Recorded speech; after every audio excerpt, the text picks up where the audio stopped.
Coming to you live from Sand Hill Road in Silicon Valley. It's Spartan George, and I'm here with Dave Rosenberg, CEO and founder of Nodeable. Dave, how are you doing? I'm doing great. So, Nodeable, new hot company. What is it all about? I think Stephen O'Grady called it the Twitter for servers, Twitter's for machines. Twitter for machines, he said, yeah, which is fairly close. What we've built is basically a next generation systems management platform where we apply social mechanics, so things like we would see on Facebook and Twitter, to managing infrastructure, initially with cloud sources, and eventually we'll get into the corporate data center as well. So would this plug into sort of the DevOps movement? Is it something like that, or is it orthogonal to that? Well, it's probably related.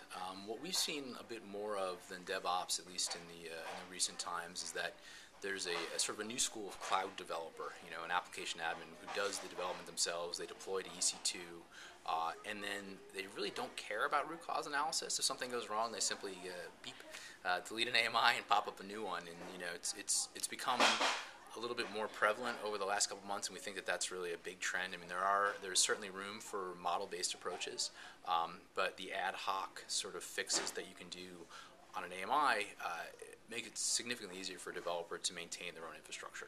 So speaking of developers, what would be sort of the sweet spot of the developer or the company who'd be using Nodeable, at least to start with? Yeah, initially it's going to be anybody using Amazon's EC2 service. Typically it's somebody who does not have an operations person. They have a little bit of an operations background perhaps. Certainly they know how to write code. More often than not, it's somebody who wants to be able to adjust their infrastructure appropriately given a state. So perhaps they're running out of disk space, or they're finding a noisy neighbor problem, things like that.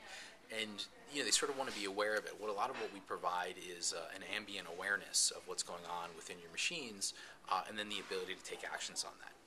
And so now, where are you guys in the course of your company? It's still relatively early days, but you're making a lot of progress, it sounds like. Yeah, we're doing pretty good. We're in our private beta right now, which has a handful of sort of larger users, sort of unexpectedly large users right now, and we're going to go into the public beta in Q4.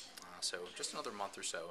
A lot of it right now has been related to bug fixes and testing, scale, things of that nature. We're using perhaps an unfortunate amount of bleeding edge technology nice. to make this all work, and therefore we've run into some unexpected things, and we have lots of discussions about whether or not this is the expected behavior of both our app as well as the technologies we're using. And then where would be the secret sauce in what you're doing, and what of it is just sort of taken from either open source or commonly used stuff? Yeah, right now everything that we use is open source, and so that's been good. We have a strong open source background within our company. We're going to be open sourcing some of the components as well. The secret sauce at the moment is in the message processing. So basically the ability to take data from Amazon or another data source, manipulate it, tag it like you would see with a Twitter message, something like that, and then be able to process it, maybe transform it from some sort of arcane machine log error, something that's a little bit more consumable for people. So what is it written in? Java, Python. The agent is in Python. The platform is in Java. There is on the front end a bunch of HTML5, jQuery, Node.js. The back end is a database that will be destroyed soon because it's been ruining our lives. We'll be switching that pretty shortly, we think, to Cassandra, for those of you who like Cassandra. And we use quite a bit of MapReduce as well right now, and we're going to be switching, as we make the switch to Cassandra, we'll be switching over to the Hadoop, the Cloudera distribution of Hadoop. Excellent. And then last but not least, where would you like to see yourself and Nodeable a year from now? Rich and famous? Is that qualified? I like that. Just rich. Famous is not that relevant. If no one knows you, that's fine as long as you got you. Most of our time is spent figuring out what our band name would be when we're not actually writing code. Nice. Everybody plays an instrument except for one guy in the company, primarily metal. So it's always fun at our offsites. I think where we'll be is figuring out, two things. One is that what we're really building in addition to these tools is an enormous data set about what goes on in the cloud. So there's a little bit of the back in the old days there was a thing called Gomez, which was sort of taking the pulse of the internet.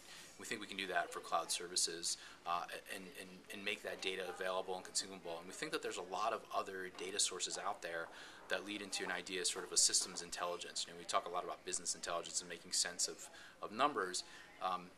there's so much digital exhaust that comes off of these machines now that we can really do a lot to make sense and optimize our infrastructure, reduce costs, reduce time to resolution. There's a lot of stuff that can be done that is theoretically very beneficial. We never really know, but at the moment it seems like it's a good idea. So that's the path we're going on. Excellent. Dave Rosenberg, thank you so much. Thanks.